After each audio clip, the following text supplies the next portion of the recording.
Back in the video rental era, games fell into two categories: the ones nobody ever touched and the ones everyone fought over. These were the titles everyone wanted, which is why they were never on the shelf. Back in those days, we truly believed that movie and game rental shops would be around forever. Prehistoric Man throws you straight into a classic setup. A village has been raided, all the food is gone, and winter is coming fast. So the mission falls on Sam, a caveman who must travel to the legendary dinosaur graveyard, a place filled with bones that can be traded for supplies. Simple story, but surprisingly well connected.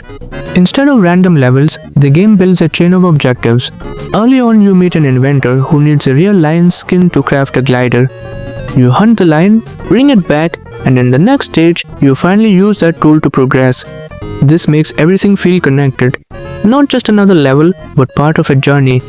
Gameplay is where things get really interesting. You can attack with a club, throw baby dinosaurs like homing missiles, or even clear the screen with a scream. And the game keeps changing things, adding gliders, wheels, and different mechanics that make each stage feel fresh. I still remember playing this back in the day, and honestly, this was one of those games I rented thinking it would be easy and then got completely destroyed by it. Visually, it's colorful and creative, with great use of Mode 7. The soundtrack mixes rock, jazz, and blues in a way that just sticks with you. But yeah, this game is hard. Confusing objectives, tough levels, no real save system. It's the kind of game that tested your patience back then. And maybe that's exactly why so many people never finished it. But if you give it a real chance today, you'll see there's way more here than most people remember.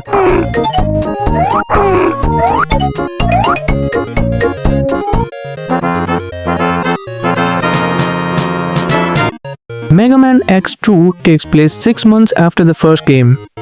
After defeating Sigma, X becomes the leader of the Maverick Hunters, continuing the fight against remaining threats. It follows the same formula. Choose your boss, clear stages, get upgrades. Simple but extremely effective. And honestly, I went into this thinking it would be easy. I had already beaten Mega Man X back in the day, so I thought I knew what I was doing. But this game quickly proved me wrong. The structure is familiar, but the difficulty hits differently. Lives are limited, checkpoints are unforgiving, and every mistake sends you back to the start of the stage. Back then, that was normal, but now, yeah, I wasn't about to suffer like that. I definitely abuse save states more than I'd like to admit. But here's the thing, the game isn't unfair, it's just demanding. The more you play, the more it opens up. You start learning boss weaknesses, finding hidden upgrades, improving your route. On my first run, I barely found anything. Low health, no armor upgrades. I basically played on hard mode without knowing it. And that's what makes Mega Man X2 special. It's not a game that shows everything right away. You have to learn it, explore it, and sometimes even replay it to truly enjoy it. I've had that same feeling with other tough games, where the first run is painful, but later it becomes something completely different. And maybe that's the real question here. Have you ever played a game that only got better the more you understood it? Back then, developers had some wild ideas, and Choplifter 3 is absolute proof. Instead of running and jumping, you pilot a helicopter, rescuing hostages under heavy enemy crossfire. It sounds simple, but once the chaos kicks in, it gets incredibly intense. Each mission has a target hostage count, but you can find extra survivors hidden around. Saving them doesn't change much, but it gives you that satisfying perfect run feeling. You also get powerful bombs to level buildings and free trapped civilians. Just be careful, crashing into structures or mountains damages your chopper fast. I expected a brutal challenge, but repair zones in every level fully restore your health, making it easier than expected. Still, things get aggressive and hunting hostages can feel tedious. Visually, it nails that gritty war atmosphere with great sound design. It's a short 2-hour game, but a unique experience you just don't see anymore.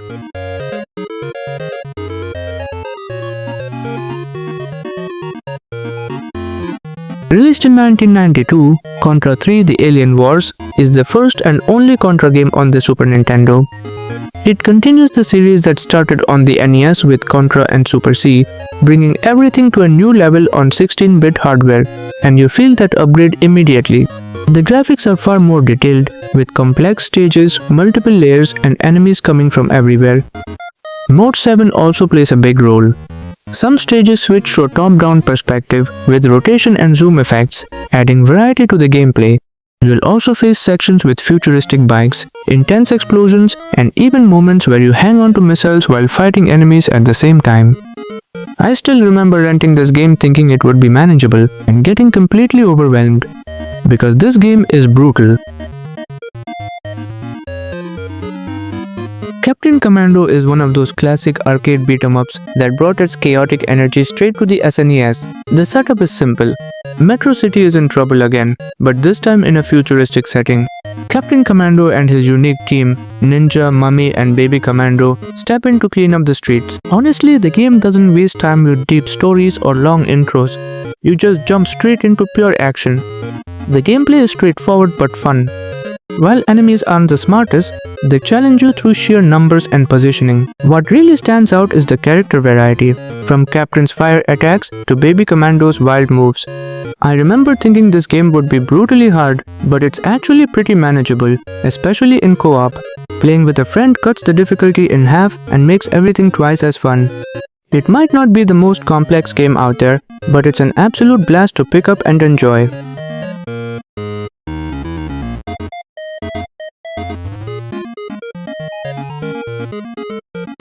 I have to admit, I always struggled with this Tiny Toons on the Super Nintendo.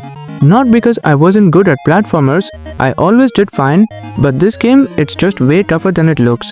And going back to it now, years later, yeah, it still hits hard. And that's crazy, because everything about it feels light and fun. If you grew up watching Tiny Toons, you already know the vibe. Fast, chaotic, full of personality, and the game captures that perfectly.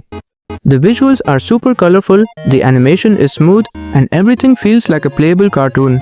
Konami really knew what they were doing here, but gameplay is where things change. This isn't your typical platformer. You don't just jump on enemies, you need to attack using a spin kick. There's also a dash mechanic that's essential but limited. You have to collect items to refill it, and without it, good luck surviving some sections. You need perfect timing, constant movement, and fast reactions. I lost way more lives there than I'd like to admit. The game also mixes things up with different types of stages, like sports challenges and bonus rounds. Each one feels unique but also adds to the difficulty. That's the thing with this game. It looks easy, but it really isn't. Still, the charm, the characters, and the overall feel make it worth playing, especially if you're willing to push through the challenge.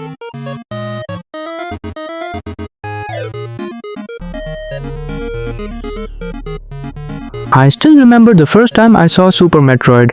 Back in the late 90s, my cousin got a Super Nintendo, and I honestly thought it was a downgrade because I was expecting an N64.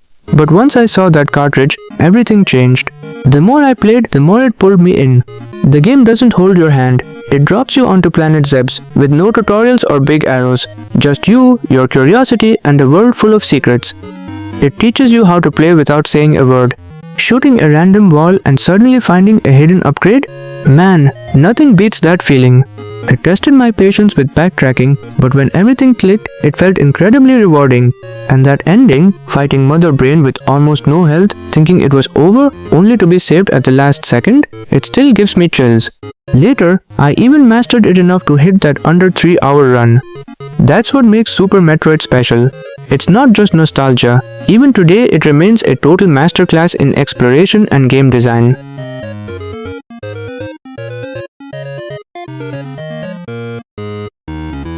If you lived through the 90s, even just the tail end of it like I did, you know exactly what console I'm talking about. That all-black Sega Mega Drive with those iconic 6-button controllers.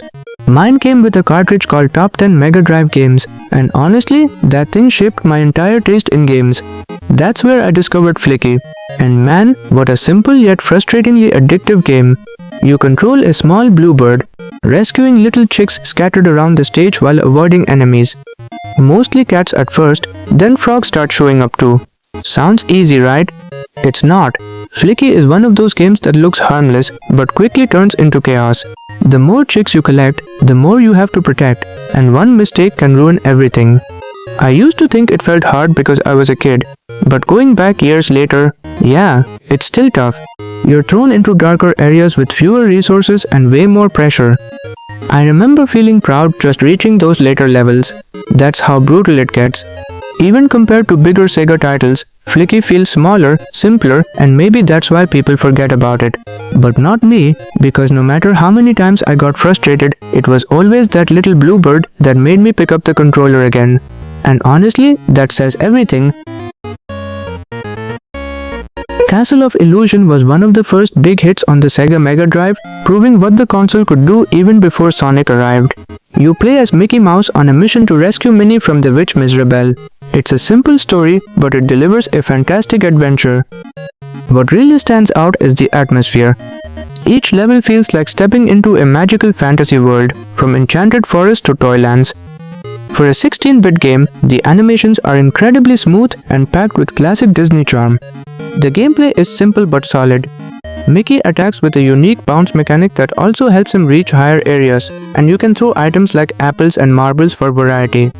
It's not brutally hard, but later stages and boss fights definitely require good timing. I always loved how the game builds up. You collect rainbow gems to unlock paths, moving closer to the castle tower. It might look like a simple Disney game, but it's actually one of the most polished platformers of its time, showing how great design can carry a game for decades.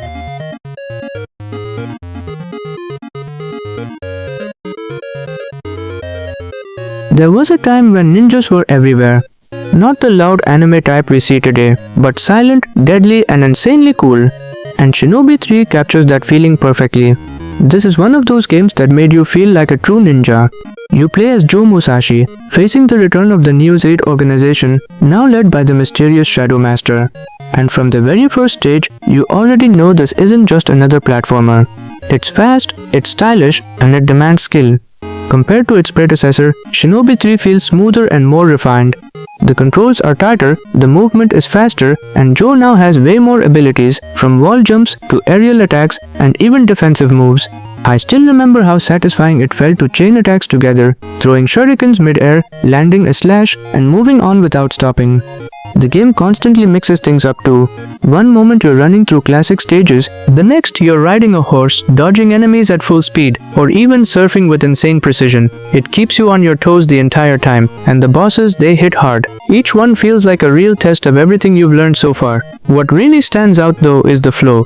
Shinobi 3 isn't just about difficulty, it's about rhythm. Once you get into it, everything clicks and you start playing almost on instinct.